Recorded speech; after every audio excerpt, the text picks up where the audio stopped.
드디어 이제 30장으로 들어오면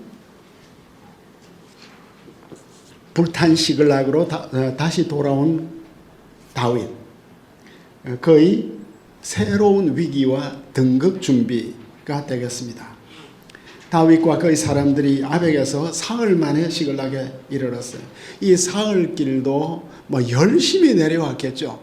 그 사람들은 또 다 영물들이니까 뭔가 너무나 불안하고, 그 사흘 전에 이 참 블레셋의 장군들이 다윗 돌려보내어야 한다는 말을 하지 않았으면 뭐 이스라엘 왕조가, 유다 왕조가 이제 사라지는, 그 하나님의 기름 부음 받은 자가 어떻게 날마다 이렇게 숨가쁘게 위태롭게 살아야 할까요?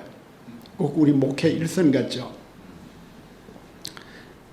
이제 사흘 만에 왔는데 아말렉 사람들이 이미 네게브와 시글락을 침노하였다는 이것은 파샤트인데 완전히 발가벗겼어.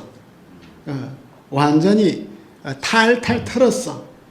모든 것들을 탈탈 털었어요. 시글락은 불까지 태워버렸어. 시글락에 대한 복수, 다윗에 대한 복수 같아요. 거기에 있는 젊거나 늙은 여인들 한 사람도 죽이지 않고 다 사로잡아 끌고 자기 길을 갔더라. 여자들은 잡아갔죠. 남자들은 한 명도 없었어요. 600명이 다 전쟁에 갔어. 어쩌다 그렇게 됐는지 모르겠어. 높고 낮은 자들 다들. 그리고 끌고 갔는데 가축들을 몰고 가는 듯이 끌고 갔어요. 다윗이 와보니까 성읍이 불탔고 멀리서 보니까 시글락은, 다윗이 살고 있던 시글락은 넓은 평야에서, 끝없이 평야에서 그 끝 지점에 높은 언덕이 하나 있는데 뭐 시글락이 불타고 있는 그 여전히 연기가 오르는 걸 보았겠죠. 놀랐겠죠. 와서 보니까 성읍은 불탔고 자기들의 아내와 자녀들이 다 사로잡혀 갔어요. 지난 수년 동안 모았던 것들, 이루었던 것들 모든 게 다 잿더미가 되어버리는, 그 다들 눈이 튀어나왔어요. 지옥이 따로 없는 이런 상황. 그래서 다 함께 소리 높여 울었어. 통곡을 했어요. 통곡을. 울 힘이 없을 때까지 울었다고. 울고 또 울고. 더 이상 남은 눈물도 없이 많은 생각들이 스쳐갔을 것 같아요. 희망을 품고 집으로 달려왔는데 집은 다 불타버렸고 먹을 거 마실 거 하나도 없고 대혼돈. 다윗 인생에서 최악의 상황이었어요. 또 다윗의 두 아내도 포로로 잡혀갔어요. 그 내레이터는 항상 다윗의 두 아내에게 특별한 관심을 보여줘. 앞에서는 그의 아들과 딸들이 이미 나왔네요. 다윗 집안의 후손을 이어가야 하는데 다윗이 크게 다급했다. 크게 다급했다.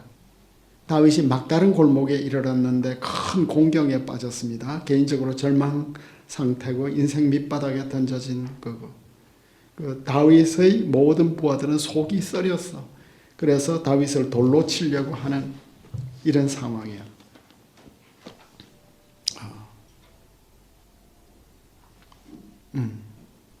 돌로 치려고 하는. 다윗이 크게 다급하였다는 이 표현은 앞에서 사울에게도 나왔죠. 사울이 너무나 다급해서 사울은 어디를 갔어요? 신접한 여자를 찾아갔어요. 그런데 다윗은 사울이 다급한 게 어디 있죠? 28장 15절 사행에 사울이 너무나 다급해서 사무엘 찾아왔다고. 다윗은 너무나 다급한 상황에서 그의 하나님 여호와를 힘입고 용기를 얻었다. 나의 힘이 되신 여호와여, 내가 주를 사랑하나이다 하는 이 찬양을 하면서 벌떡 일어난 것 같아요.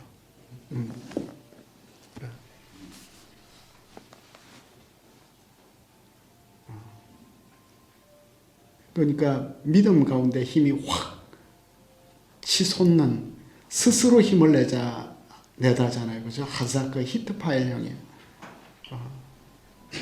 용기를 내고 그와 대치하는 그룹에 대해서 자신의 위치를 견고히 하였다. 다윗은 영혼의 가장 깊은 밑바닥에서 주님을 믿는 믿음으로 벌떡 일어나는 요나단이 다윗에게 격려했던 바로 그 믿음, 그에게 하나님을 힘있게 의지하게 하였다. 그래서 다윗은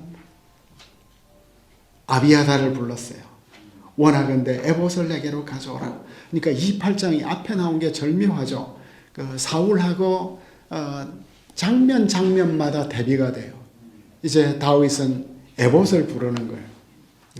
폭도로 변한 부하들을 진정시키기 위해서 제사장을 부르고 에봇을 나에게 가까이 가져오게 하라. 가까이. 믿음으로 절망의 시각을 소망의 시각으로 전환하는 다윗 믿음의 힘을 우리는 계속해서 보는 것 같아요. 그래서 다윗이 여호와께 묻자오되 내가 이 군대를 추격할까요? 내가 따라잡겠습니까? 하니까 여호와께서 그에게 대답하되 그를 쫓아가라. 내가 반드시 따라잡고 도로 찾으리라. 그러니까 추격할까요? 추격하라가 그 1, 2가 나오네. 추격할까요? 추격하라. 따라잡을까요? 따라잡을 것이다. A, B, A-B 이렇게 말하네요. 두 가지 질문에 두 가지 대답을 하나님께서 동시에 주셨습니다.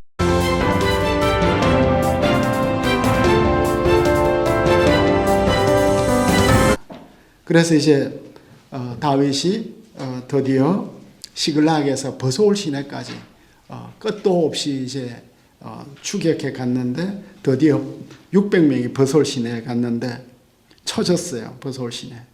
큰 시내물이 흘러서 전쟁하는데 넘어가기가 어려운. 그래서 낙오자가 생겨서 그래서 200명은 더 이상 행군을 할 수 없어서 이제 버소올만 빠져나가면 너무나 넓은 광야니까 아말렉이 어디로 빠졌는지 몰라. 그러니까 버소올 시내의 그 협곡 안에서 이 아말렉을 이제 찾아야 되는 거예요. 다 빠져나가기 전에. 근데 이 버소올 시내 안에서도 어디에 있는지 찾을 수가 없죠. 그런데 이제 추격해서 내려갔는데 애굽 사람 한 사람을 만났네. 예기치 않게 맞자. 우리가 참 사무엘서에서 계속 맞자를 보잖아요. 그죠? 하나님께서 자신의 마음에 맞는 사람을 찾고 사울은 계속 자신의 맞자를 찾아갔죠. 나귀를 맞자하려고 했고 그래서 나귀 찾다가 왕관을 찾았고 드디어 맞자가 됐어요. 그래서 완전히 기절을 해 있어서 맛있는 거 주었는데 무화과 뭉치, 건포도 무화과 뭉치에서 하나를 주었는데 건포도 주어가지고 얘가 이제 인사불성이었는데 먹고 정신을 차렸어. 사흘 동안 못 먹었어.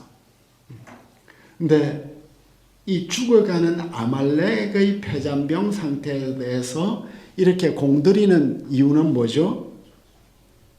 이게 이제 폐잔병 상태가 바로 사울의 모습하고 중첩되고 그래서 이 폐잔병은 바로 하나님께서 다윗에게 보내주신 정보원이고 그리고 사흘 아말렉은 사흘 전에 불탔구나. 사흘 동안 얼마나 그들이 갔을까? 이제 정체를 밝히라. 나는 이집트 사람이다. 그때는 이집트는 인류 시민이죠. 그런데 아말렉의 종이 되었다. 자랑스럽지 않은. 게다가 주인이 나를 버렸다. 그 말하죠. 그리고 우리가 시글락을 사흘 전에 불태웠다. 가장 중요한 정보를 해주는데 14절에서 우리가 그렛 사람의 남방과 유대에 속한 남방 지방과 갈렙 남방을 침노하고 시글락은 불탔다. 이 그렛 사람의 네겝은 그렛인은 크레테인이에요. 가끔 블레셋하고 동의어로 사용되고 있죠. 그러니까 지금 네게브 유목민들, 아말렉 사람들도 보통 영리한 사람들이 아니에요. 보통 정보가 빠른 사람들이 아니에요. 보통 전략을 가지고 있는 사람들이 아니에요. 그 우리가 뭐 시내산을 가든지 가면 그 아랍 아이들이 우리에게 다가와서 낙타 타고 올라가자고 막 친절하게 우리를 돌보는데, 친절한 것 같은데 나중에 돈 내놔라. 그 니고시에이션을 얼마나 무섭게 하고 또 겁까지 주는지 몰라요. 그러니까 우리가 너무 이제 단일 민족으로 살다 보니까 그 뭐 너무나 어리숙하고 너무나 영리한 사람들. 그러니까 이 사람들은 네게브 지역의 맹주였던 다윗이 자리를 비웠구나. 블레셋인들도 다 북쪽으로 올렸구나. 그러니까 우리 이 시내 반도와 이 지역이, 네게브 지역이 완전 군사적인 공백 가운데 있다는 걸 알고 바로 전격적으로, 그 아벡으로 올라가는 순간 전격적으로 와서 이제 쳐 들어가는, 블레셋은 두고 시글락만 불태웠다네. 다윗에 대한 보복이. 그래서 이제 다윗이 나를 인도하겠냐 하니까 나를 죽이지 않고, 그리고 나중에 내 주인에게 나를 넘기지 않으면 내가 인도하겠다.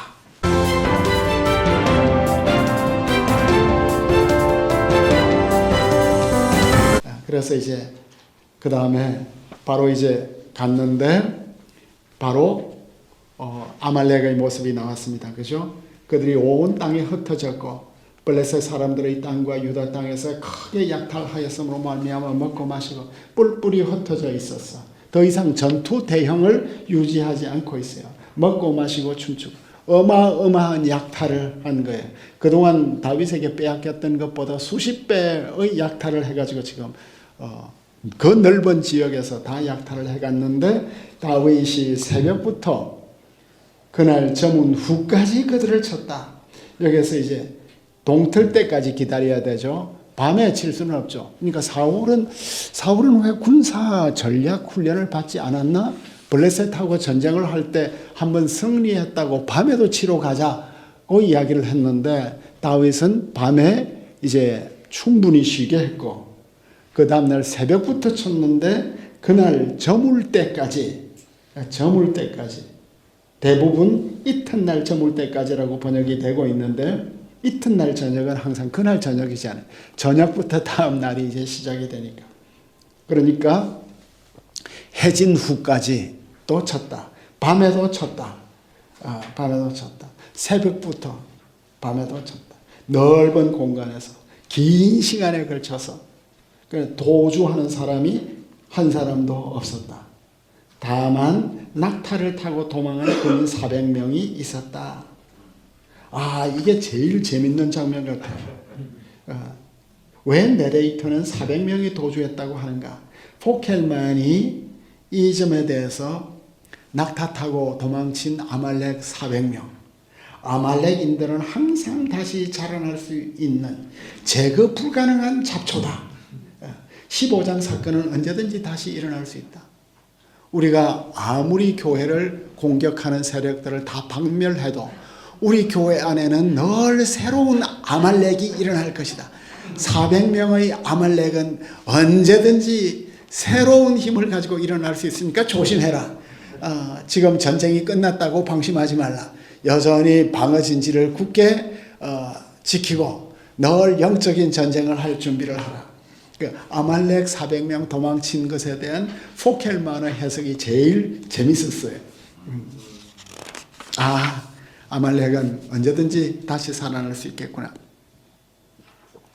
그리고 이제 드디어 아무것도 이런 게 없었고, 작은 자부터 가장 큰 자까지, 아들과 딸, 약탈자들까지 모든 것을 다 찾았다. 완전한 구원을 얻었다. 온전히, 마치 예수님께서 다 이루었다고 말씀하시는 것처럼 다윗의 구원은 온전했습니다. 대반전, 약탈자들이 약탈당하고,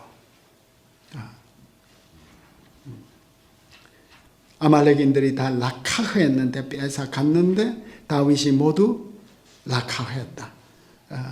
이런 것이 하나도 없었다. 아들, 딸 모든 것들을 이제 리스트하듯이. 그리고 다윗이 양떼와 소떼를 다 양떼와 소떼까지 이동하는 도구까지.